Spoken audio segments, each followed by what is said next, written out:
I'm sorry, Jonathan. Mr. Hampton needs me right now.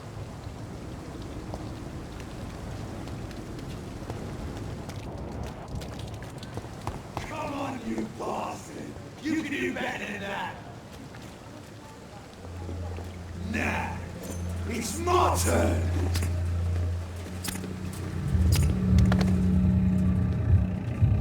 Rotten or crusty, each heart contains the seeds of life. Drink at this river, try it all.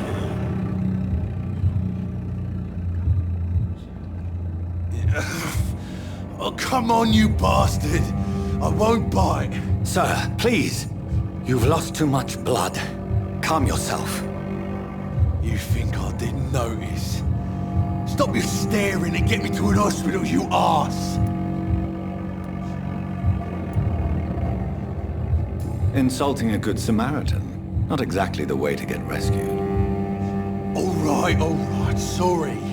I am in pain here. My guts are spilling out onto the street and you're yabbering on. Yes. That's a very nasty wound you've got there. Take my word, I am a doctor.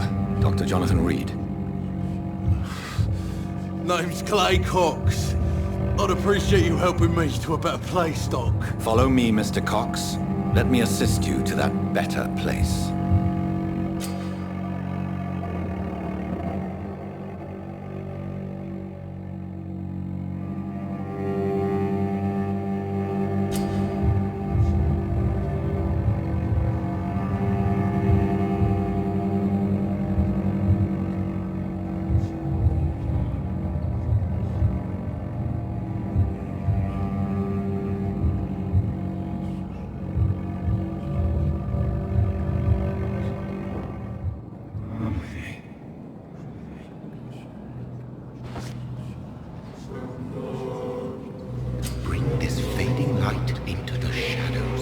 Dance with him the dance of life and death.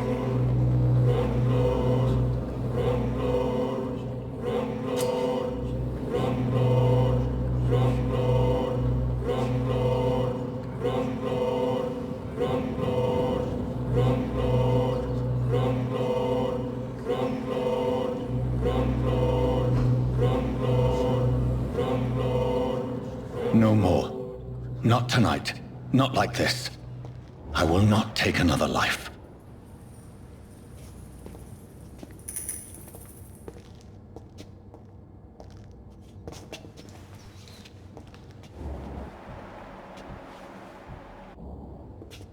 Whoa, I feel giddy.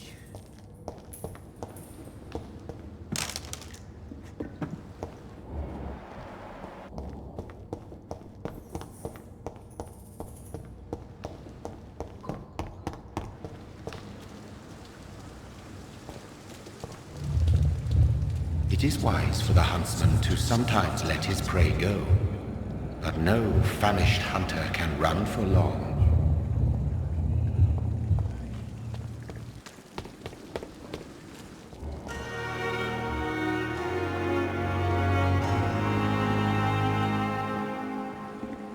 Good evening, nurse.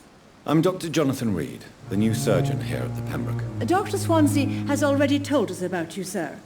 I'm Nurse Gwyneth Brannigan. Welcome to the Pembroke Hospital. Did he really? It's a good thing I wasn't hoping to keep a low profile. All members of staff have already read about your new blood transfusion technique. Dr. Swansea made sure of that. I see. Well, I'm a little surprised, but I suppose I'll just have to deal with this unexpected notoriety. You must know, blood transfusions are Dr. Swansea's primary subject of research. He is convinced it is the future.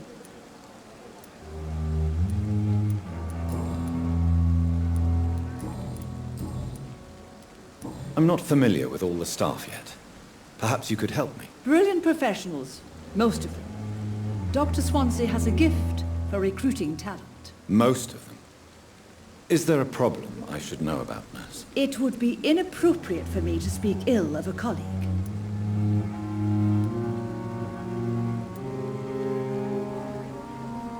Nurse Brannigan, if you do know something, please tell me.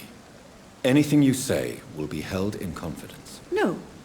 I may disagree with some conduct, but in the end, everybody is doing their best.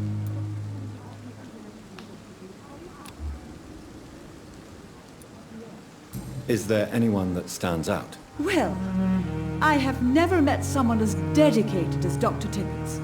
He should be a standard for us all here. If only he were younger.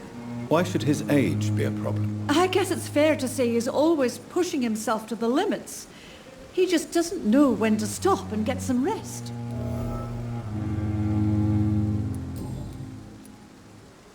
How are things here? Not good, to say the least. We're struggling against an invisible enemy, more lethal than any bullet from a gun. It's hard, Doctor. Do you think this hospital can survive the epidemic? We are all volunteers here, and we're trying to hold fast, but how do we beat an invisible killer? Some nurses have already resigned. An invisible enemy? Quite a poetic term for a disease, especially from a nurse. Sorry, Doctor. These last few weeks have been exhausting. We could all do with a good night's sleep.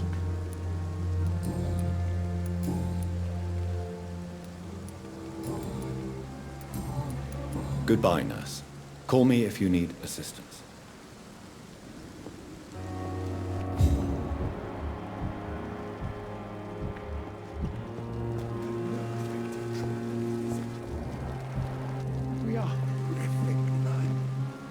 Good evening, sir. So it is true. The famous Dr. Reid has joined us. I can't think of any better news during these terrible times. Do we know each other? Actually, yes. We met once before, at the Rockefeller University in New York. Dr. Tippett, yes, I remember. I was assisting Professor Carell in his research about coronary bypasses. He had nothing but praise for you. He was also very confident about your future. And look at you now. Eminent surgeon and blood transfusion specialist.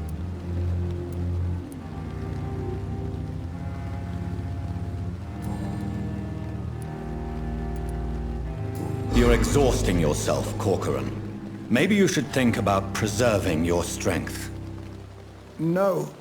We must keep on healing all those poor souls. We are the last rampart before chaos. Once more unto the breach.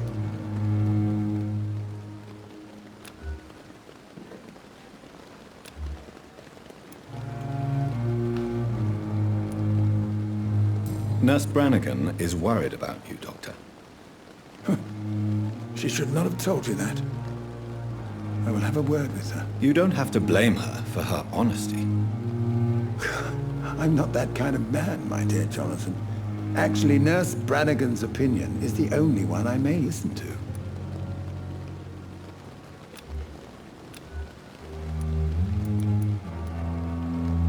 What can you tell me about the staff in the hospital? Some are really good, and others are not so good. But during this troubled period, there is no time for slander.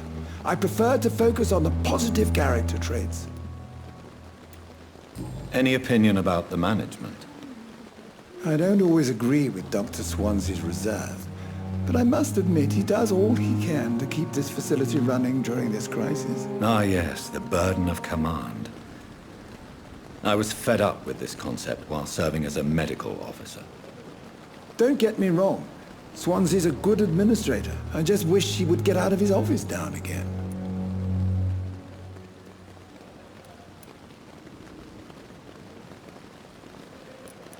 Tell me more about cherished people, then. Nurse Brannigan is a pearl. She is the most helpful and dedicated nurse I've ever worked with.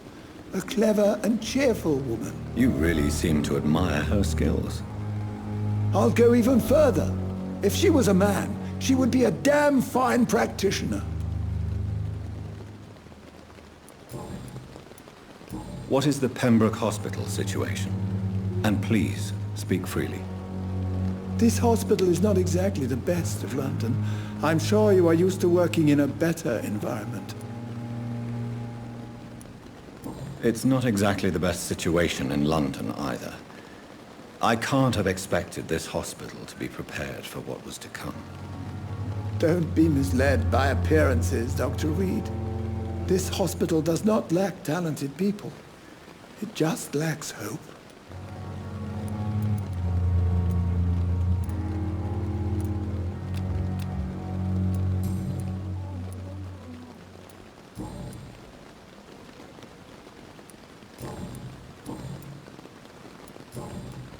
Goodbye, Dr. Tibbets.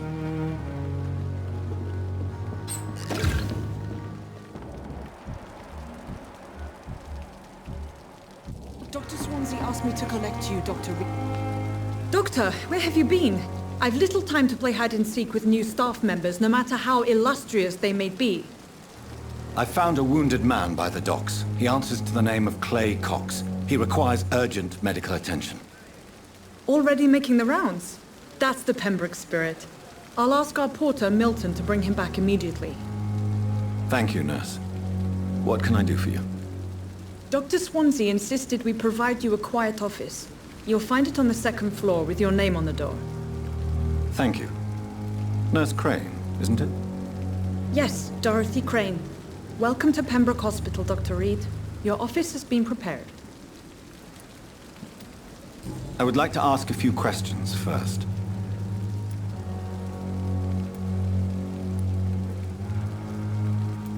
What kind of man is Dr. Swansea?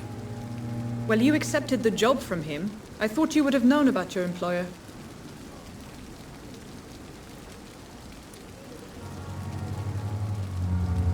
It's right to assume Dr. Swansea knows far more about me than I do about him. You'll get to know him soon enough, and better than me. The administrator has better things to do than mix with us. Apologies, I've only just met him the once. This is sudden. I've only just returned to England. Dr. Swansea is a brilliant surgeon and the most compassionate physician. And Mr. Hampton, the patient we brought in, how does he fare? I gave him a sedative to help him sleep. Poor thing was in quite a state of shock. If you could point me in the direction of my room again, nurse. Second floor of the hospital, left after the stairs. It's the last vacant office at the end of the corridor. Thank you, Nurse Crane.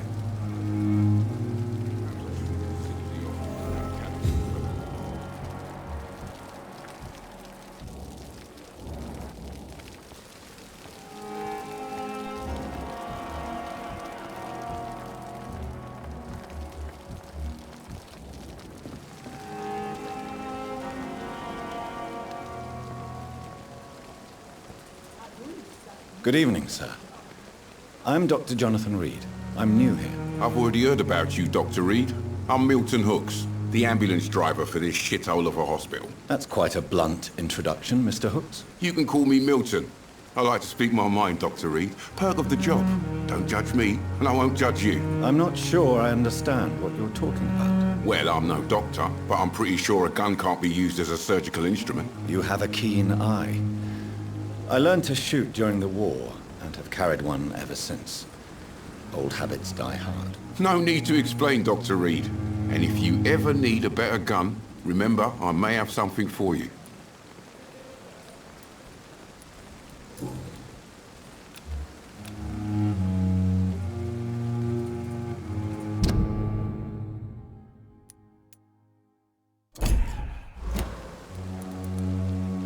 So what do you do exactly in this hospital? Apart from smuggling guns, I mean. I've been an ambulance driver since... too long, I guess.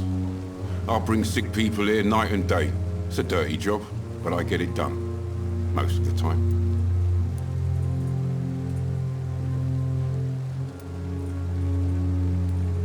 It sounds like things have been a bit rough recently. What's happened? Yesterday I got attacked by the patient I was bringing here. I escaped through the hospital's garden, but I lost my wallet when I was running. You left an infected patient outside the hospital? That's incredibly dangerous. Go there yourself if you want, but be careful, Doctor. I'd rather not bring your dead body back.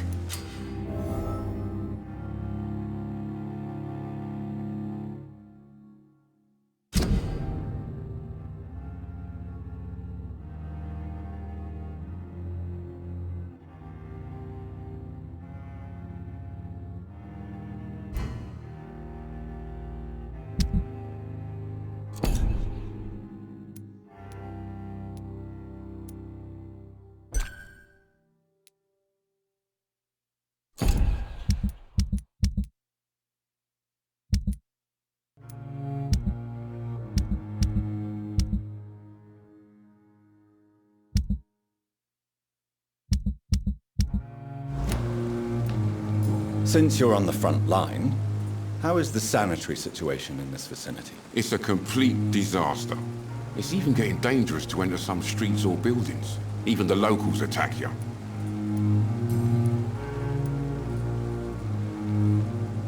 How is the situation around here? You want to hear the situation is all right? It's fucking awful. We lack everything, and it's getting worse every day. Are you really smuggling weapons through the hospital? And why not? I've already been attacked by patients, you know.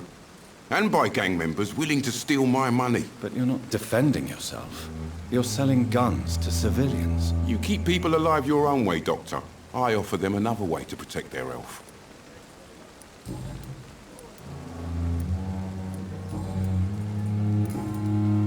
I'd like to see your goods. Wise choice, Dr. Reid. A reliable gun is what everybody needs these days.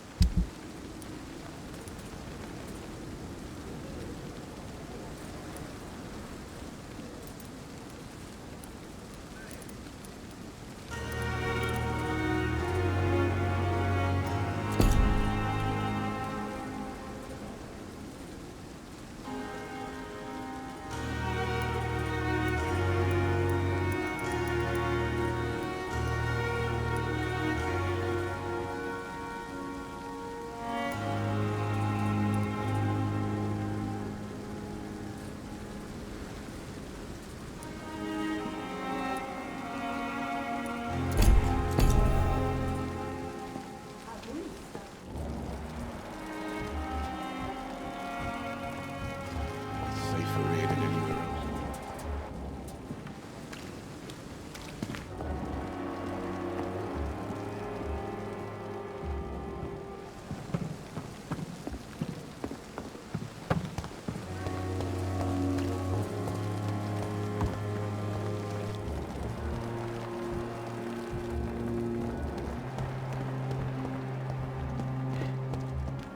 Dr. Swansea is right.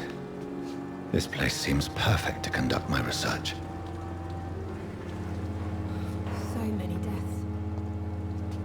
Good evening, miss. I'm Dr. Reid, the new surgeon at the Pembroke Hospital. And who are you? Your name has no meaning to me, mortal. You're nothing but dust blown by the winds of eternity. I beg your pardon? What are you begging for, mortal? My clemency? Well, tonight maybe I'm inclined to mercy. You'll never forget the night you met Thelma Howcroft. You keep calling me mortal. Why is that? And if I'm mortal, what are you? Well, Dr. Reid, if you must know, I'm a vampire. Who are you really, Miss Howcroft? I mean, apart from being a vampire. Is that not enough for you, puny mortal? What do you require?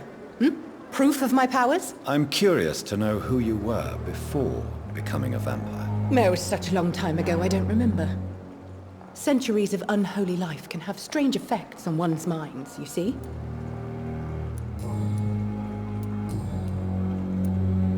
I'm assuming you must be a patient here. Am I right, Miss Howcroft? It's only a cover. To hide from my enemies. I can leave whenever I want. As a woman, a spirit, fog, or bat. The staff here are not your enemy. They're here to help you, to care for you. I'm not speaking of the doctors in white. I'm speaking of the men and women who hunt me.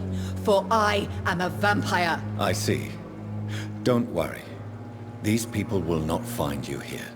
I'll personally make sure they leave you alone. Thank you, mortal. But do not interfere with them, for you are no match for those that hunt me. Who are these enemies you mentioned? Can you describe them? I cannot say for sure. But I sense their eyes on me from nearby. I feel them watching me every time I visit the garden near the morgue. And why do you believe you're a vampire? I don't need to believe anything. It is what I am. It is what I feel within this hollow shell of flesh. I see. Have you ever heard of Cotard's syndrome, Miss Howcroft? Never. It's a mental illness discovered by a French neurologist named Jules Cotard. The affected patients are delusional. They believe that they are putrefying, that they are dead, a ghost or a ghoul, or in your case, a vampire. Delusional, you say? Oh, sad and petty mortal. You can't even begin to understand the concept of immortality. And you think it is I who am delusional. Please, describe to me how you feel. What is it like to be a vampire? I can hear my body crumble from the inside as my flesh cracks and fades. I sense the last pulse of postulant blood within my drying veins. I need new blood.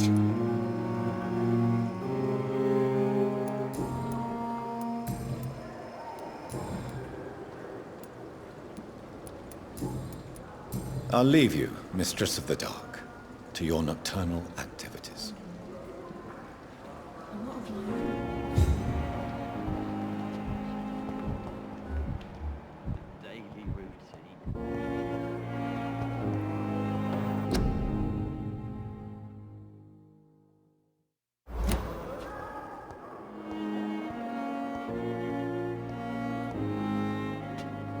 Good evening, nurse. Good evening, Doctor.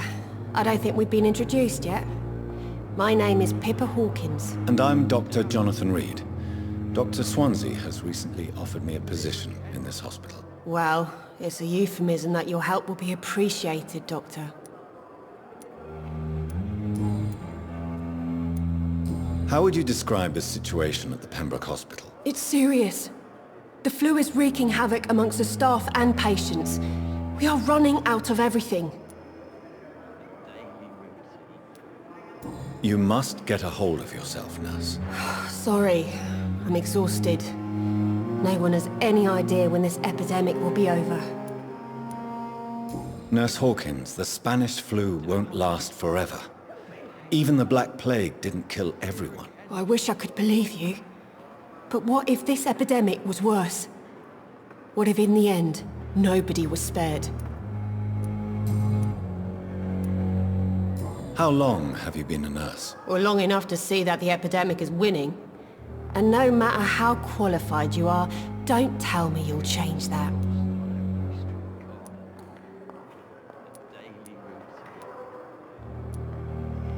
You'd be surprised what dedication can achieve, Nurse Hawkins. In medicine, sometimes we're just a test result away from a miracle. Sorry, Doctor. I don't want to sound bitter, but I'm just too tired to give a pep talk like Nurse Brannigan. How is the Pembroke staff coping with the epidemic? Well, not well. Milton, the ambulance driver, is even more grumpy than usual, especially concerning doctors. Why is Milton grumpy on a daily basis? Is it just an act? Milton's not the kind of man who's bothered about a bad reputation, whether he deserved it or not.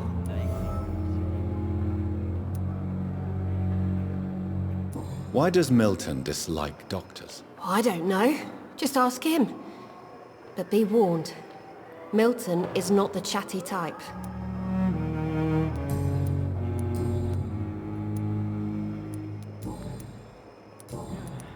Goodbye, Nurse Hawkins. The pain. Zero. Good evening, sir. Can I help you? Unless you're here to fix my face. No. I don't think you can help me. I'm Dr. Reid. I've recently taken the position of head surgeon here. War injuries, am I right? You guessed right, Doctor. German shell took my pretty little mug right off. But they still call me Thomas Elwood.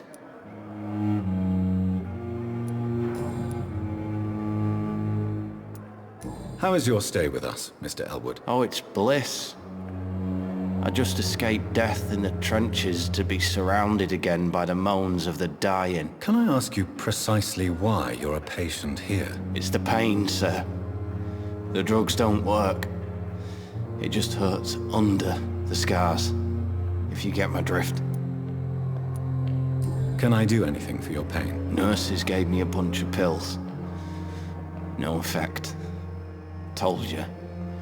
It's like the flames are under my skin, burning away. Who is treating you? Is someone in particular looking after your case? Nobody since the old and tired doctor spoke to me. Started to think I was forgotten about. Wouldn't blame you. You don't seem worried by that. My face hurts so much more when I smile or cry. I've learned it's easier not to speak. But be assured I'm smiling inside.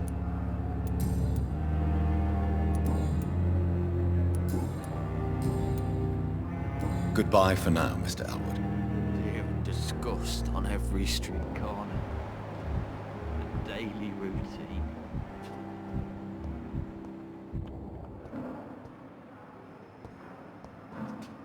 Good evening, Mr. Hampton.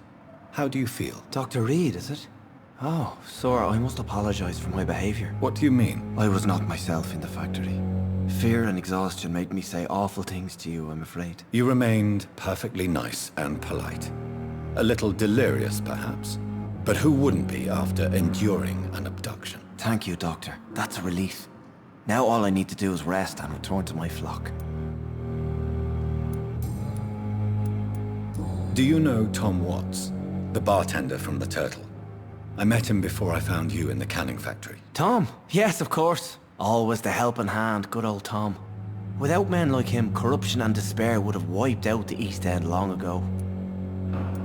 People are still in despair. How could it be otherwise? The authorities have left us all to rot in this contagious nightmare. No drugs, no advice, nothing. It's a damn shame.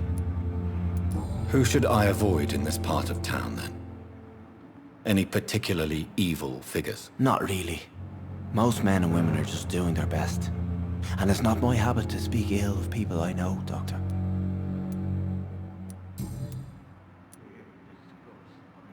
How did you end up in William Bishop's den? I had received alarming news about his recent behavior. I went to his place and he refused to let me go. Why did he abduct you? William was an alcoholic. His addiction suddenly changed to blood. I don't know why. Just like a patient I met here. This Miss Hawcroft. You dared to enter this awful place alone. You're a hero, Mr. Hampton. Or a fool. I'm just a man trying to help his friends, Dr. Reid. William Bishop was a conflicted soul, searching for light. What is the general situation in the East End docks? The situation has always been tough, with a lot of tensions between the gangs and the Dockers' trade union.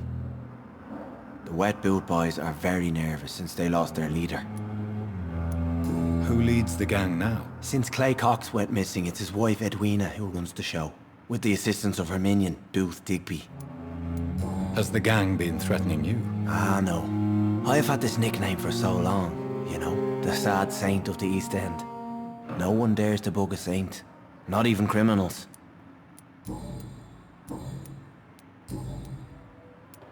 How do you feel, Mr. Hampton? Medically speaking, I mean. I feel exhausted. Beyond exhaustion, actually. William drank so much of my blood in his madness. I feel empty. You're in good hands here. Dr. Swansea is well versed in blood transfusion, and I'm sure he'll take the best care of you. Thank you, sir. I believe all I need is rest. And then I can go back to the people who need me. What do you do for a living, Mr. Hampton? I can't help but notice the cross around your neck. I manage a night asylum for the poor and homeless of the docks. And I try to guide the lost and hesitant on the right path to our Lord. You're a priest, Mr. Hampton. A deacon, maybe? Not at all, Doctor. I'm just a man of faith willing to preach the good word. Why didn't you use your cross against William Bishop? To repel him somehow? That's a very strange question, Doctor. A cross is no magical token, if that's what you were trying to say. Not mine, anyway. Have you made friends since you arrived? Not really, but I recognize Miss Harriet Jones. I knew her when she lived by the docks. That poor woman had such a miserable life. You never came to see her here at Pembroke? Receiving visits when sick can be an important part of the healing process, you know. We're not just bodies. You're preaching to the converted now, Doctor. To be truly honest, I thought she was dead. She left the docks many months ago. Goodbye, Mr. Hampton. We'll talk again later. It's locked, all right. It's here again.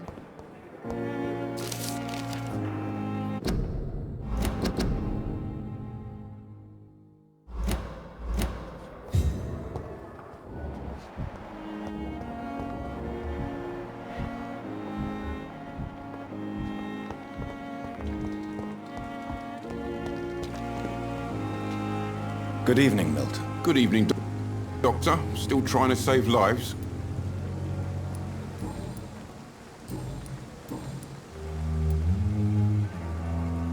Why do you have such a mediocre reputation among your colleagues, Milton? Fuck them. Nobody knows the horrors I've seen since working here. This city was sick long before the epidemic, Dr. Reid. I know it's a difficult task, but correct me if I'm wrong. Is this not the job you are paid to do? I've seen babies left to die while their brothers were properly fed. Underage girls and boys sold to all manner of perverts. I'm sorry, I don't know what to say. Yeah, exactly. We lack words. So excuse me if I don't look on the bright side of life.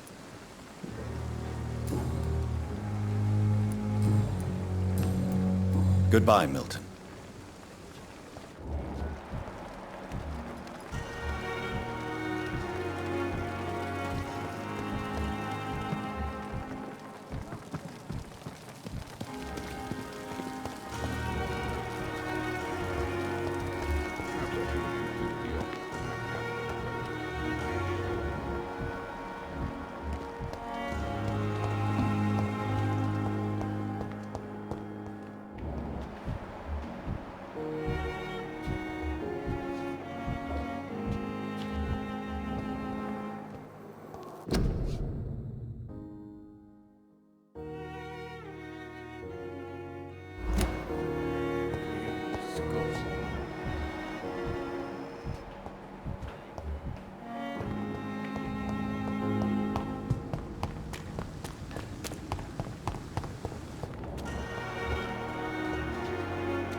Thelma Howcroft said she was being watched by vampire hunters. Where are they hiding? I should investigate.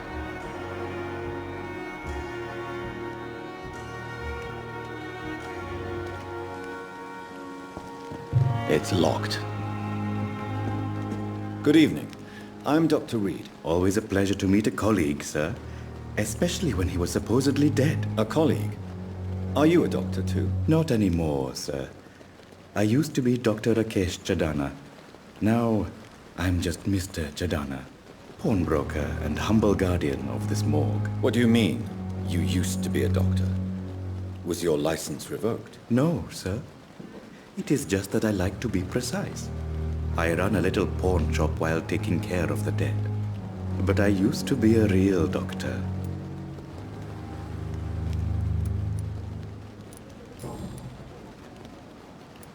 Do you work here alone? Yes, very easy work, sir. All I have to do is watch a few bodies. The situation was very different when the main morgue was still open. Why do you have to watch these bodies? Because these poor fellows have no names. We keep them in case someone comes looking for the missing. Sadly, very rarely happens. Why close the hospital's main morgue? It was for sanitary reasons after the beginning of the epidemic. Cadavers had to be moved to the nearest mass grave. Are you afraid or uneasy being surrounded by so many corpses? Why should I? These bodies are empty vessels. Flesh left to decay. Poof! No soul anymore. All gone. An interesting point of view. And quite an exotic one, too. Most people fear, or at least have respect, for dead flesh. Sir, as a medic during the war, I learned to face my death and the death of others. It's the pain we have to tame, not death itself. How did you get this job? After I left the army, I worked as an undertaker down by the docks. A dangerous place with many an unpleasant business there. Milton Hooks helped me get a job here. Have we met before? I don't think so, sir. Why? When we first talked, you said you were glad to meet me since I was reported dead. Funny story, sir. Your sister came here a few nights ago. You were missing, and she was looking for your body. She must be very relieved now.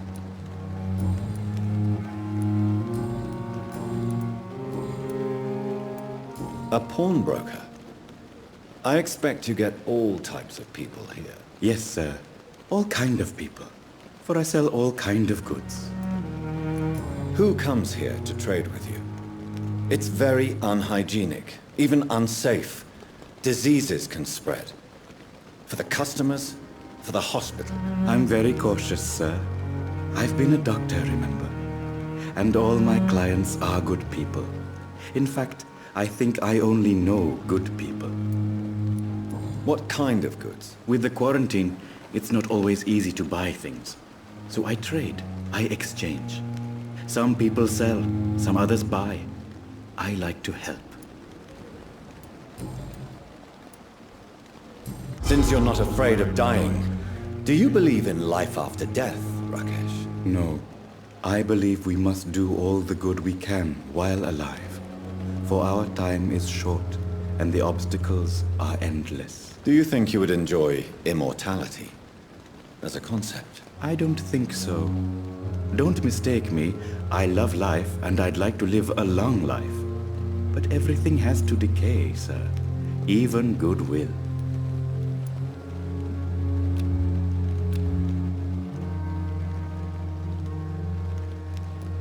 Do you really believe goodwill cannot last? As I said, sir, everything decays. If I was to never die, goodness, I would be bored or worse. And I like to be helpful, sir. Quite depressing, wouldn't you say? Yes, but the good news is, we'll all die before losing our humanity, sir. So you're ready to die? No, I am not. I don't fear death, for I won't see it. What troubles me is the pain my death will inflict to those I know. You're a wise man, Mr. Chidana. No, Dr. Reid. I am a foolish man. But I like to think otherwise.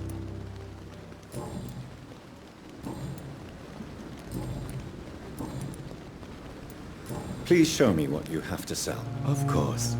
It's just trinkets and curios, really. But I'm sure they can be useful.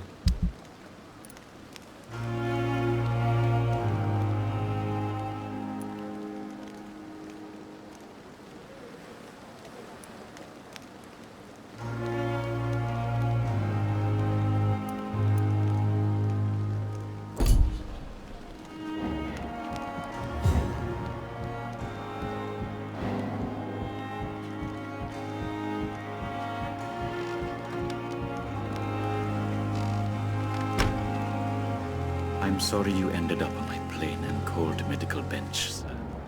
I understand you must be very angry about this unfair situation. I managed to arrange to have you buried in the same mass grave as your wife. I cannot enter. That might help.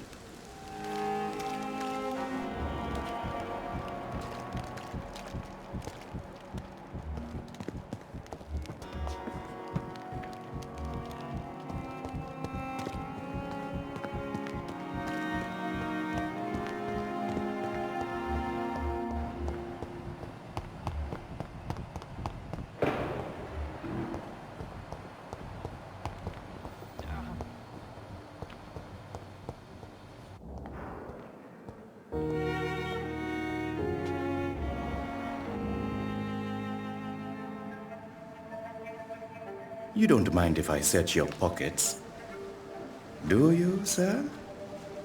You won't need any of these anyway. I'm not stealing from you, mister. I'm only redistributing your belongings to people who need them more than you. You see, no one has claimed your body, sir, so it would be such a shame to bury you with your valuables. I will not forget you, sir. And I thank you for your generous donation.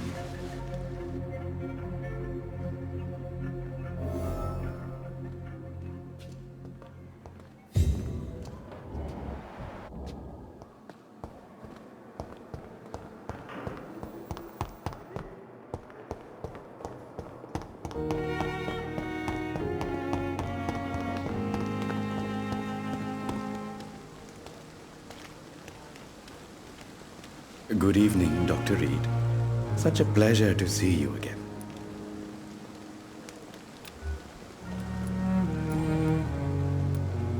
How dare you steal from the dead, Rakesh? Is that what your pawnbrokers is really about? These people are dead, sir. What they possessed could be useful for the living. And I'm sure they would agree if they could speak.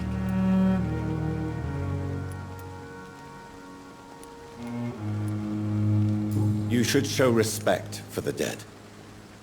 What about their loved ones who may treasure these items you sell? The bodies I watch over are the unwanted and undesired, sir. I would never deprive anyone of their family artifacts.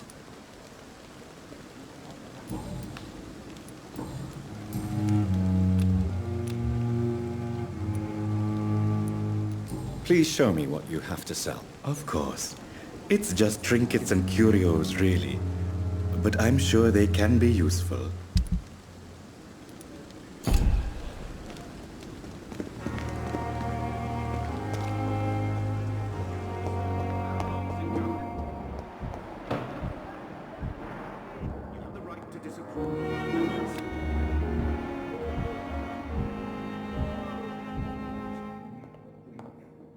Good evening, sir. I'm Dr. Reid. I believe we're going to be colleagues. Reid? Yes, I've been informed about your arrival. I'm Waverly Ackroyd. Welcome aboard, I suppose. Does my arrival inconvenience you in some way, Dr. Ackroyd? Let us just say that I don't particularly share Dr. Swansea's enthusiasm for hiring you. What we need here are reliable professionals, not overrated dabblers.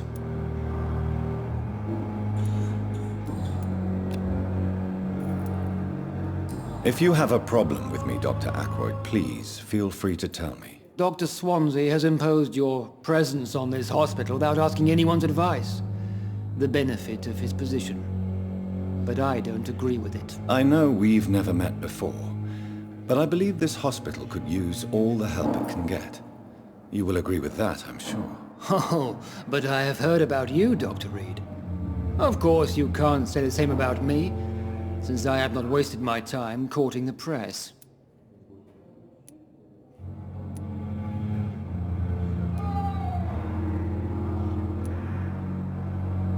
Aren't you too old for such jealousy? It really won't do you any good, you know. Don't be ridiculous, Dr. Reid. A simple glance is enough for me to know you have nothing for me to envy. Since your tenure in this hospital is longer than mine, perhaps you can tell me more about this place. Let's just say I'm tired of the carelessness around me. I have always respected the skills of Dr. Swansea, but over time his enthusiasm has become misplaced. Carelessness? Exactly what are you talking about? We're here to save lives. The people who trust us are not volunteering for experimentation. They're here to be healed. I don't intend to run any radical experiments, Doctor. Even if I, as any good practitioner should, express an interest in pushing the boundaries of medical research. Modern medical methods were created through audacity and ego. But there are rules in our line of work, and they're here to protect our patients.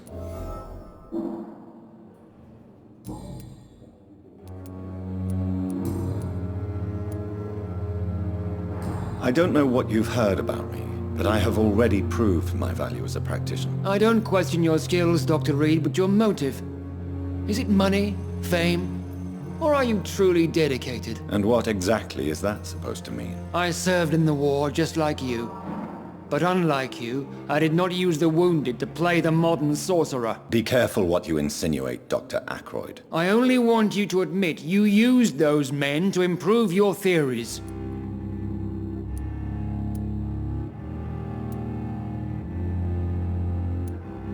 This is ridiculous. My blood transfusion technique saved many lives, and you know it. You see? That is exactly what I hate about people like you. You avoid this kind of accusation instead of facing reality. It seems you have bad memories of your military service. I refuse to see this industrial slaughter as scientific progress. War only reveals the worst in men. We can at least agree on something, Dr. Ackroyd.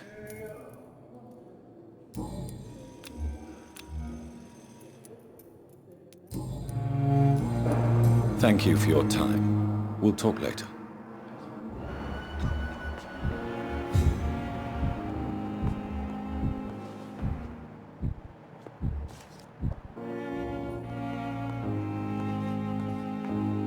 Good evening, Doctor. I believe we're going to be working together. Dr. Reid. Dr. Swansea informed us of your arrival, but I could not dare to believe we'd have such good fortune. Such an honor, sir. Thank you. And you are? I am Thoreau Strickland, Dr. Thoreau Strickland. I'm a great admirer of your work, Dr. Reid.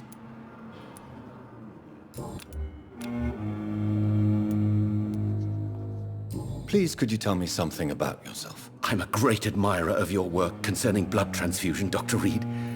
I run my own experiments. I'm convinced it's the future. What made you choose to be a doctor? I'm not ashamed to admit you and your work have inspired me. I am honored to have the opportunity to work by your side.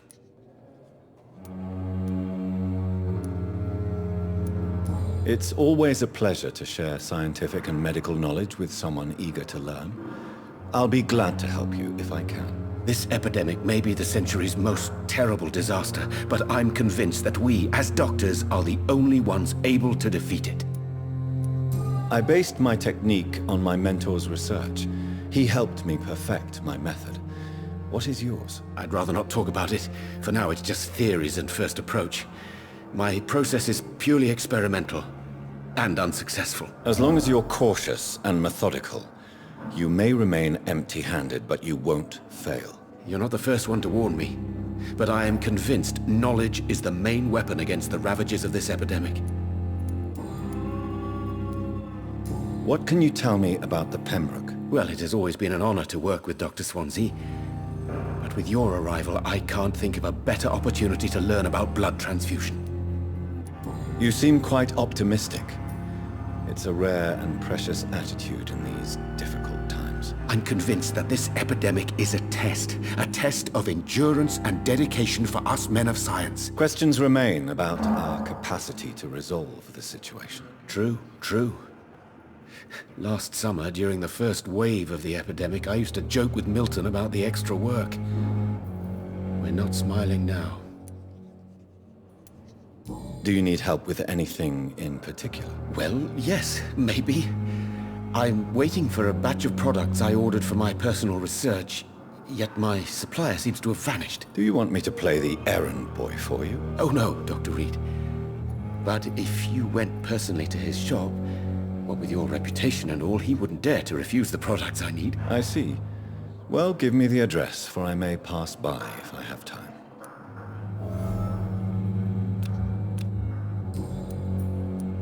What do you think of Dr. Ackroyd's aversion to modern medical methods? It's a shame he's so narrow-minded.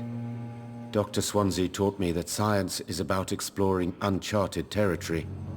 I'm convinced that's true. With the influenza and all that's going on, you should put your differences aside, don't you think?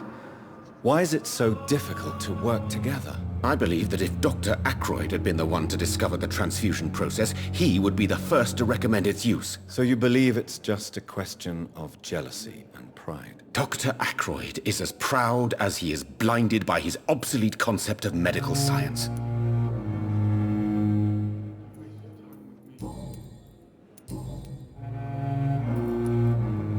Tell me more about your willingness to experiment with new medical techniques. Harvey Fiddick is a patient suffering from a severe injury that could cripple him if not treated correctly. I'm convinced your blood transfusion technique could help him. What is it you really want? To save him, or to prove your point? Fair question. I want nothing but to save my patient, Dr. Reid. Especially since I know Mr. Fiddick's story. This personal involvement could also appear to be a lack of impartiality. You must know that a good surgeon must remain neutral. I agree. But that does not excuse Dr. Ackroyd's behavior. A man who did not even take time to converse with his patient. Do you think keeping his distance was a mistake? All I know is that I'm taking care of human beings with desires, hopes, and fears. Not some biological machine comprised of blood, bones, and flesh. Tell me Mr. Fiddick's story. Our first diagnosis was compromised because Mr. Fiddick lied to us about the real origin of his injury. He first claimed it was an accident. But why would he hide such crucial information from us? Because he is a proud father, ashamed of putting his children at risk because of his own negligence.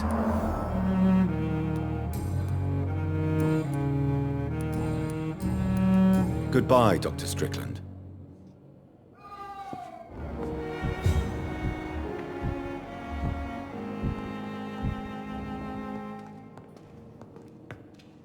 Good evening, sir.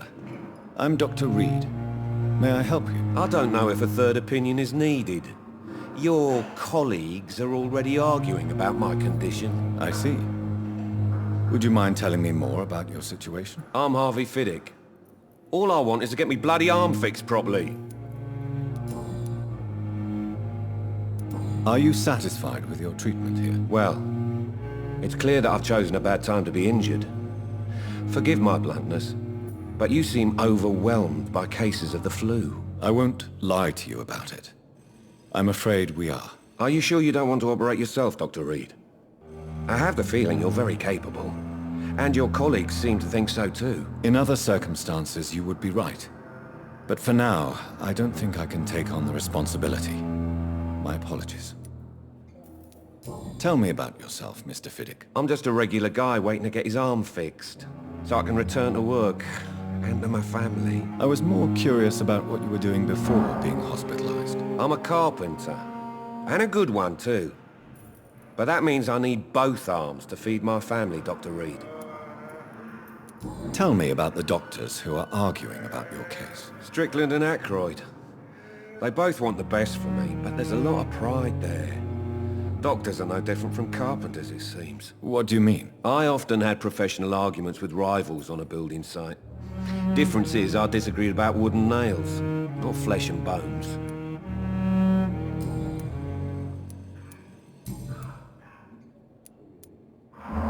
Tell me about your injury, Harvey. Why do you feel so guilty about it? My wife died because of me. And now I may lose everything because I've been careless enough to hurt myself. What an arsehole. How could your job be responsible for your wife's death? I was working a double. She went out to bring me a hot meal and got caught in a German bomb raid. You can't hold yourself responsible for your injury, Mr. Fiddick. Unless you tried to hurt yourself. Of course I didn't hurt myself. But I can't work until my arm is fixed. My children need to eat, Doctor.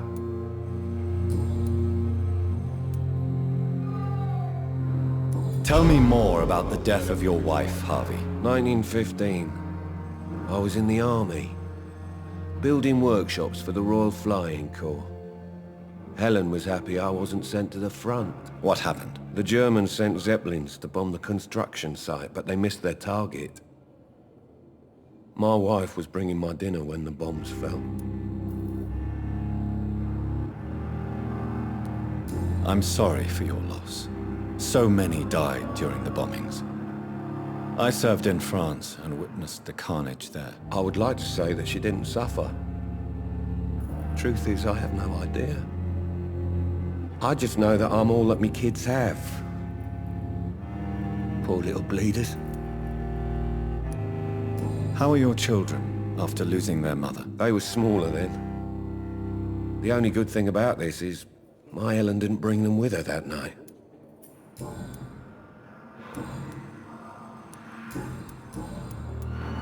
Goodbye for now, Mr. Fiddick.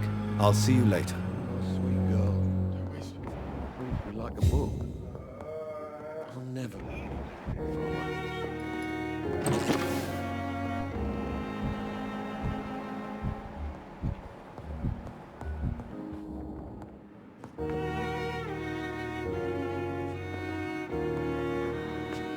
Good evening. I'm Dr. Reid. Can I help at all? No. Really? Why are you here, then? I don't want to talk. My throat hurts too much. I suppose that this pain is the reason you're here. Is someone taking care of you? Yes. And no. Could you at least tell me your name, sir? Mortimer. Mortimer Goswick. How painful is your throat, Mr. Goswick? So painful I'd rather not talk at all, Doctor. I'm sure you realize a doctor and his patient have to communicate, sir. Would it help if I gave you some paper and a pen? Not really. I see. Then maybe it's not just your throat that hurts, Mr. Goswick. Perhaps your sore throat is just the consequence of something more hurtful. Yes, maybe. But I don't want to talk or even write about it now. How painful is your throat, Mr. Goswick? So painful I'd rather not talk at all, Doctor. I'll let you get some rest, then. Good evening, sir. Doctor. Good evening, madam. Can I help you? It's my son who needs you, sir. I'm Dr. Jonathan Reid. How can I help your son? I'm Beatrice Goswick, mother of Mortimer Goswick. Could you check on him, please, Dr. Reid? I've heard much of your talents as a physician.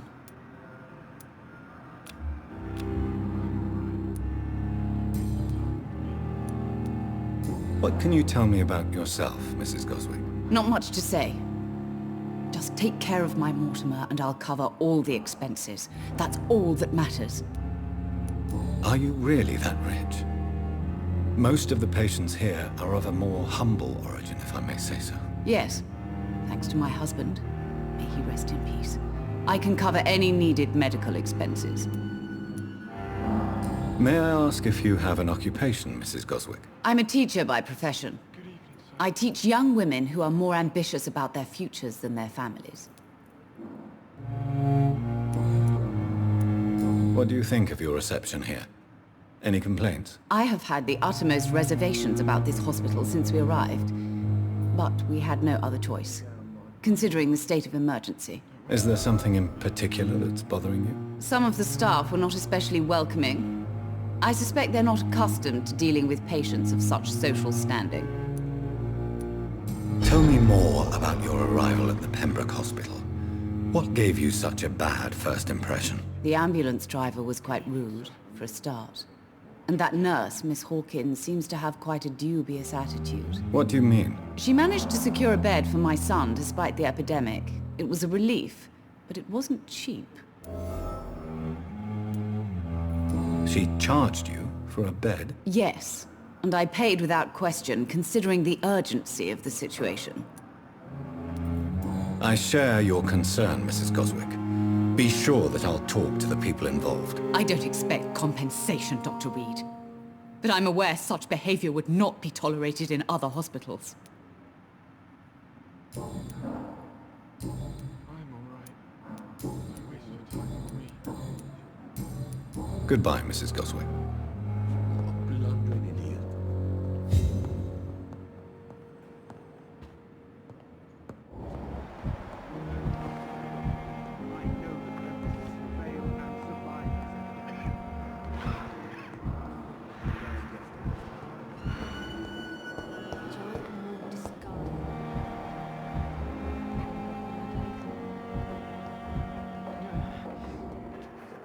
Good evening, Nurse Hawkins. Good evening, Dr. Reid.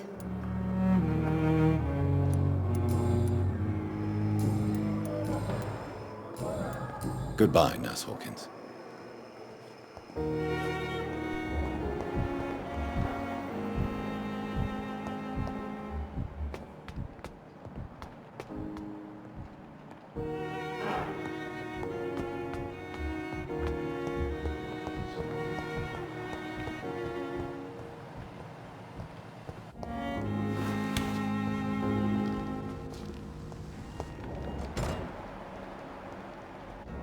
It's locked.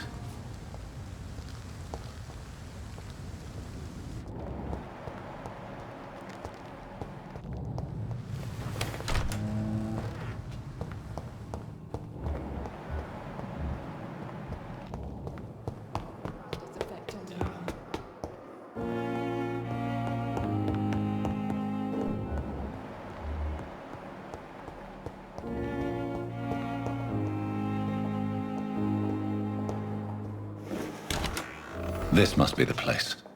It's definitely away from prying eyes. Relegated to the shadows. A kingdom of my own. At least I won't be sleeping in a coffin.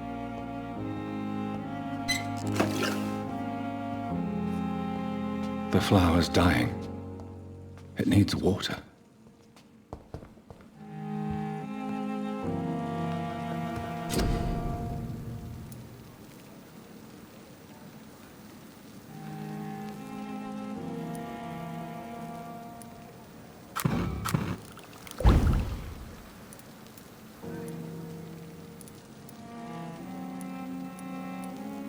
William Bishop's blood is much more unstable than human blood and shows extensive mutation. But this is not what happened to me. I must keep on searching. The sun is about to rise. I can feel it. I'll continue tomorrow night.